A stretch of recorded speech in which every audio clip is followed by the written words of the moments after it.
De volta, os analistas recebem hoje o Dr. Roberto Veloso, juiz federal, que está voltando ao Maranhão depois de ter presidido a Associação Nacional dos Magistrados, aquela mesma que o governador Flávio Dino dirigiu há alguns anos.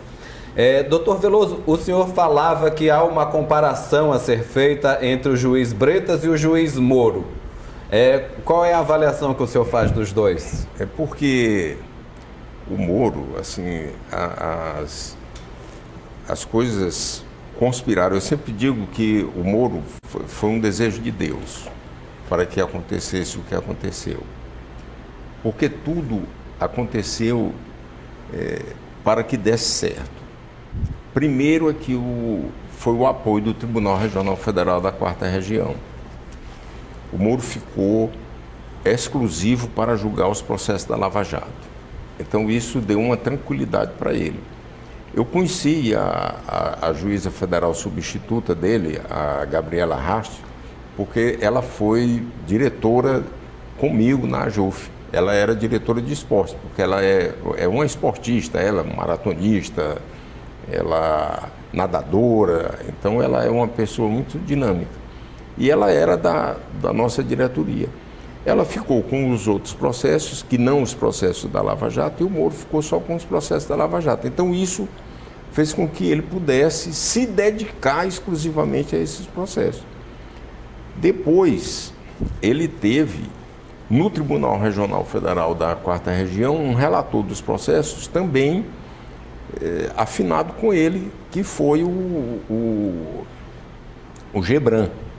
O Gebran era juiz em Curitiba, ou seja, eles se conheciam muito, e depois o Gebran foi o relator no Tribunal Regional Federal da 4ª Região, até mais rígido do que o próprio Moro, porque aumentava de vez em quando aumentava, e de vários outros o Gebran votou para aumentar a pena.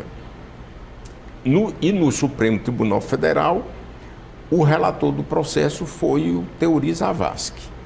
E isso tem até uma história interessante, porque o Teori Zavascki foi desembargador no Tribunal Regional da 4ª Região e conhecia todo mundo. O ministro Teori Zavascki foi presidente do tribunal, então ele conhecia todo mundo pessoalmente. Ele sabia quem eram as pessoas, qual o caráter das pessoas, o que as pessoas faziam, o grau de conhecimento, que é inegável o grau de conhecimento jurídico de todos eles. E o Teori Zavascki tomou uma posição que eu considero fundamental no sucesso da Lava Jato. Como eu disse anteriormente, a separação dos processos. Quem tinha foro ficou no Supremo e quem não tinha foi para a primeira instância. Contrariando até mesmo uma posição que o Supremo tinha tido no mensalão. Porque se a gente for ver, o Marcos Valério não tinha foro, ficou no Supremo, a gerente do Banco Rural ficou no Supremo, junto com aqueles outros que tinham foro privilegiado. E na Lava Jato houve uma separação. Então tudo isso é que eu digo que conspirou, mas dentro de uma ótica positiva, para que desse certo. E eu como eu sou uma pessoa... O que o senhor chama de dar certo, doutor? A condenação do réu? Não, deu certo porque a Petrobras foi... o processo todo que o senhor fala, exatamente, o processo todo. Não, eu não falo do Lula porque... Certo. Além de ser um caso concreto, é uma pessoa, assim, é um líder político, inegavelmente, talvez individualmente um dos maiores líderes que o Brasil já tenha tido. Mas quando eu falo deu certo, porque se tratava de uma... E o Lula já foi lá no final, porque o que aconteceu mesmo no início foi com o Alberto e o Cef, que foi um doleiro. Por isso é que eu falo, olha como é interessante, Maranhão, né? Olha como é interessante aquilo que eu tinha dito. Com uma delação premiada, ela foi importante, porque se o Alberto e o Cef não tivessem feito a delação premiada, não teria, como você disse, dado certo. Ou seja, eles não teriam desvendado. Só com a delação premiada foi possível se chegar. Então, tudo isso terminou fazendo com que houvesse essa... Olha, e ainda tem mais um detalhe no STJ, que terminou sendo, por circunstância de voto vencedor e voto vencido, o ministro Félix Fischer ficou sendo o relator no STJ. De onde é o ministro Félix Fischer? Do Paraná. Então ficou a turma toda na se República conhecendo. de Curitiba, né? Exatamente. Ficou todo mundo conhecido. Ou seja, as pessoas eram conhecidas, todo mundo. E daí é que eu digo que no caso do Marcelo Bretas não teve o mesmo desempenho. Porque o Marcelo Bretas, o recurso ficou indo para o Tribunal Regional Federal da Segunda Região, que eu faço esse registro. Eu conheço muito bem o desembargador federal Abel Gomes, que é o relator dos julgamentos do Marcelo Bretas, e também tem se portado de maneira muito decente, muito tranquila, julgando com a maior sobriedade possível. Mas já no Supremo Tribunal Federal foi outro relator, então isso não teve o mesmo desempenho. O desempenho do Marcelo Bretas não foi igual ao do Moro, justamente porque teve outros percalços, ao passo que do Moro não. Até pela abrangência do caso, né? O caso do Moro foi muito mais abrangente do que o do próprio Marcelo Bretas. Foi muito mais abrangente, exatamente. Então tudo isso, por isso é que teve toda essa repercussão do Moro. Mas não foi só ele. A gente não pode... tanto que quando nós éramos presidentes da JUF, nós dizíamos, olha, não existe um só Moro no Brasil. Existem inúmeros juízes federais com a mesma capacidade, a mesma condição de trabalhar do que o juiz federal Sérgio Moro. As condições que mudam, né? Agora, exatamente, as condições mudam de um para outro. E as influências? Não, eu não sei se as influências... Eu não sei se as influências, mas os entendimentos mudam, certo? Tanto eu até porque eu sou professor também, e eu sempre digo para os alunos, eu digo, olha, não existem respostas certas, porque eu não posso dizer que os ministros do Supremo Tribunal Federal que votaram contra o início do cumprimento da pena após a segunda instância estejam errados. Eles estão vencidos, mas eu não posso dizer que eles estejam errados. Então, é apenas um momento que esse tem essa posição que eu sou favorável. Também não posso negar que eu tenho uma posição favorável a esse início do cumprimento da pena após o segundo grau de jurisdição, em razão mesmo de todos os eventos que nós tivemos no Brasil, alguns casos até sim, escandalosos, como foi o caso do jornalista que matou a namorada. Pimenta, perfeito. Pimenta. O caso do Gil Rugai, que matou os pais.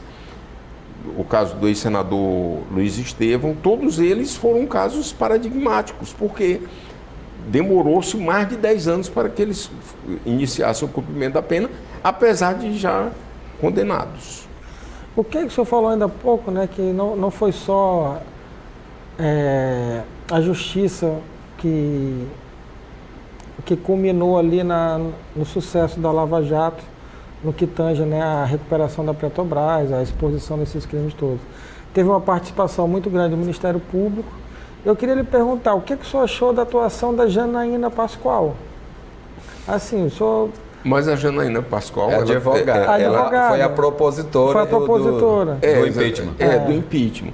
Mas, na verdade, foi até muito boa a sua pergunta.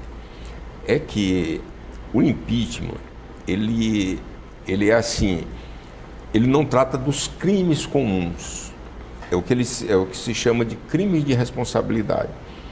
Na doutrina, se fala que esse tipo de ação é uma ação penal popular. Então, eu tenho pouco contato com a Janaína Pascoal, agora deputada. Eu tenho um contato maior com o Miguel Reale Júnior, que foi um dos coautores do dessa pedido. medida. E o Miguel Reale Júnior, para mim, é um grande jurista. E eu escrevi, até encontrei com ele há poucos dias, e entreguei para ele a minha tese de doutorado que eu publiquei. E um dos aspectos que eu cito na minha tese é a questão do duplo estado de necessidade.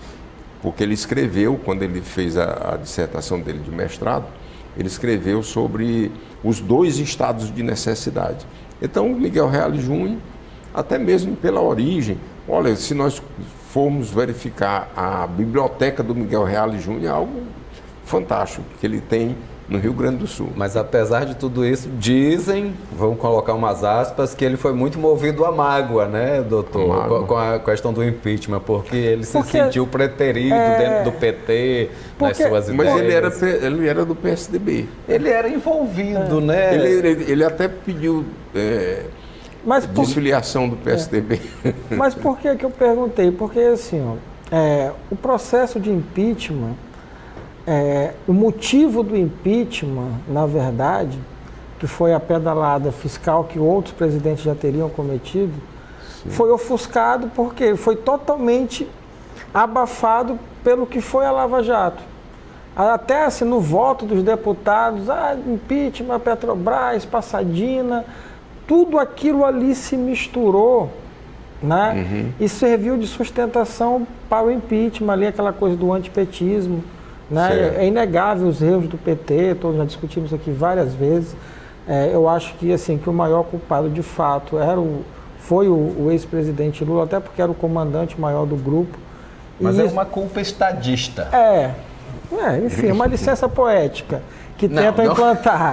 Mas é culpado, sim, na minha opinião. Né? Eu acho que ele tem culpa, sim, até porque quem detém a liderança de um grupo... A culpa de não fazer. A reforma política. Mas tudo aquilo ali, juridicamente, doutor, o que foi julgado não foi a pedalada fiscal.